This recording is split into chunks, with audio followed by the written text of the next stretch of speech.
Right now we're coming off the biggest month in the history of CNNgo, so it's good that we're having this conversation. We just did about 9.5 million hours of content over the course of March 2016, and it's just been going up and up and up. Some of that is from the product features that we've rolled out, and we can talk a little bit about that. A lot of that is really the interest around breaking news and of course the elections. So we're essentially 670% higher in time spent than we were even just a year ago, and I think a lot of that has to do with the web and over the top like Apple TV and Roku. Cool, and just to break it down a little bit too, because you guys allow people to sign in, to not sign in, but to be non-authenticated for like 8 or 9 minutes or something. That's like right, that. yeah. So what is consumption in terms of snacking versus the authenticated more longer term, and what's that mix like? So I think that's been the most interesting piece of it, is like, how do we acquire audience, right? How do we convert them from kind of interested in what's happening on TV through a digital property and actually coming back over and over again? So of that 9.5 million hours that we had in March, about 80% of that was authenticated, which is actually a really big number, over 7.5 million hours in just 1 month. The other remaining, let's say 2 million or so, has a lot to do with us doing events around elections, the debates, as well as what you refer to is called a 10-minute free preview. So essentially, if you're authenticated already, smooth, frictionless, it just starts playing. If you haven't authenticated, we give you a clock on the web right now and on iPad and ultimately on smartphones, and we say, hey, over the next 10 minutes, here's what you need to do to sign in so that the next time you come back, it's ready and waiting for you. So from a content standpoint, is it just the domestic feed, or what are there options, and sort of how do you decide what goes on the live go? So on the unauthenticated side, because that's actually worth mentioning as well too, so we do tons of short form, which you know. So in March we did about 300 million video starts.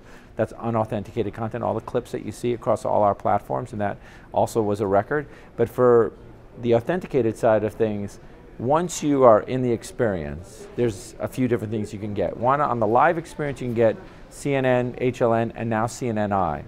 And just a footnote on that, CNNI was only distributed in less than 20 million homes on television, but now that we've made it available on CNNgo, it's available to the 85 million plus people who authenticate. So even people who don't have CNNI on their television, if they sign in online digitally, they can watch CNNI. So you have those 3 live streams, CNN, HLN, and CNNI, all those clips, and then we've launched a full library of more than 100 hours of content, because we do all these films and franchises, right? We have Anthony Bourdain and Lisa Ling and all these series and the debates and everything available in a library. Before Jeff Zucker, that just didn't exist, right? But he had doubled down on both breaking news and all this original programming. So now we get to have a library that you can kind of binge on.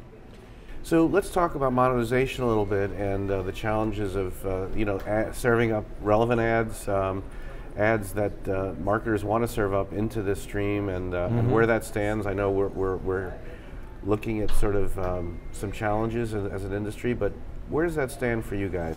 It's been a good story. I think there's still a ways to go on dynamic ad insertion, but we helped pioneer that back in 2011, and now we're able to fill a good percentage of that content with ads. So we understand, particularly in the linear streams, but also on long form VOD, when exactly the ad occurs, how much time we have to do it on the fly, and then we're able to layer in their ads so that we can fill up that content.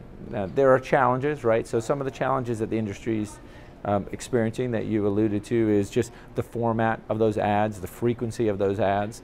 So we're getting at different ways of solving that. For example, this year we are doing what's called dynamic transcoding. Essentially, if the format of the ad is not set up to play on Apple TV, in the background, we'll transcode it and then be able to deliver that ad in the right format. So across mobile, across OTT, across web, we're filling a high percentage, we're sold out the high percentage of that content. So it's a very important and big business. I think it's probably going to be the precursor moving forward to how linear TV operates, right?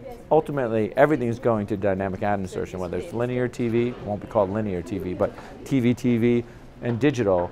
It's laying that foundation so that you can actually layer in the ads and get better and better at targeting individuals, because you and I get a different ad. Speaking about CNN, or perhaps more broadly for news publishers, how do you see the future shaping up in the year ahead? Well, nobody knows exactly where it's going, but when people talk about Facebook, Google AMP, Snapchat, or CNN owned and operated experiences, I think it's a false choice. I mean, the way we're approaching it is twofold. We are creating bespoke premium experiences, particularly around video, on our owned and operated platforms and apps, right? And we have to keep doing that because we can deliver an experience that Facebook can't. At the same time, we really, really need to be native to Facebook, to Snapchat, to all these different platforms, and we have to kind of get the consumer, right? Because if we're not there, it's not like they're going to come to the CNN app, they're just going to get it from somewhere else. So we are spending a lot of energy, time, technology, and editorial thinking about, all right, what's our programming strategy? What is our product strategy on Facebook Instant Articles? And make sure that for that audience that will get CNN, maybe only CNN on Snapchat or Facebook, that experience is sublime. But at the same time, we have to really build out our own experiences in a premium way so that advertisers look at us and say, hey, I want the scale over here, but I want the premium value that you can only get with CNN. So we're looking at both at the same time. How it'll ultimately break out, is it 20/80, 50/50, 60/40, I think, is the real question.